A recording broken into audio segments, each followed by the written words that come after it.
नमस्कार, मैं महक बैरागी भारत राष्ट्रीय संविधान के साथ कार्यक्रम में आप सभी का स्वागत करती हूँ। भारत की जनमानस में घटता राष्ट्रवाद।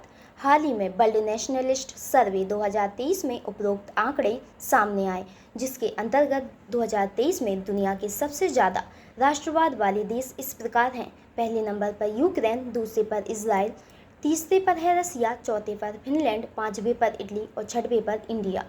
विश्व के सबसे ज़्यादा राष्ट्रवादी नेता की सूची इस प्रकार है। पहले नंबर पर व्लादिमीर पुतिन, दूसरे पर बेंजामिन नेतन्याहू, तीसरे पर प्रधानमंत्री मोदी, चौथे पर जेलेंस्की और पाँचवें पर सना मरीन। चलिए अब हम आपको बताएंगे राष्ट्रवाद के बारे में कि राष्ट्रवाद होता क्या है। राष्ट्रवाद एक विचारधारा है जो किसी राष्ट्र या राष्ट्र राज्य के प्रति वफादारी, भक्ति, निष्ठा पर जोर देती। अब हम आपको बताते हैं भारत में राष्ट्रवाद के कम होने के कारण। पहले नंबर पर है जातिवाद। भारत में जातिवाद का प्रसार हो रहा है। उपरोक्त रिपोर्ट में बताया गया है कि चुनावों में भी अधिकतर मतदाता वोट देते समय राष्ट्र की तुलना में जाति को महत्व देते हैं। इसका उदाहरण इस प्रकार है। उत्तर प्रदेश में यादव समुदाय के द्वारा समाजवादी पार्टी को और बिहार में यादवों के द्वारा राजग को वोट जाता है।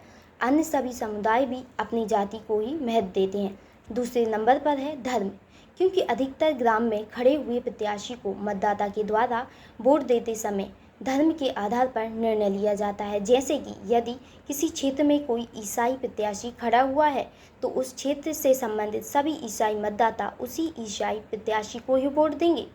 और तीसरा कारण है भाषा। इसका उत्तम उदाहरण हमें दक्षिण और उत्तर भारत के बीच में भाषाई विभाजन के रूप में दिखाई देता है। जैसे दक्षिण भारत के लोग अपनी भाषाई अस्मिता को बहुत महत्व देते हैं। जैसे दक्षिण में तमिलनाडु में तमिल भाषा, आंध्र प्रदेश, तेलंगाना में तेलुगु और कर्नाटक में कन्नड़, केरल में मलयालम भाषा को महत्व दिया जाता है। और वहीं उत्तर भारत में अधिकतर हिंदी अपना प्रभुत्व बनाई हुई है, जिसके कारण उत्तर भारतीय भाषा और दक्षिण भारतीय भाषाओं में हमेशा टकराव होता है। और चौथा कारण है क्षेत्रवाद।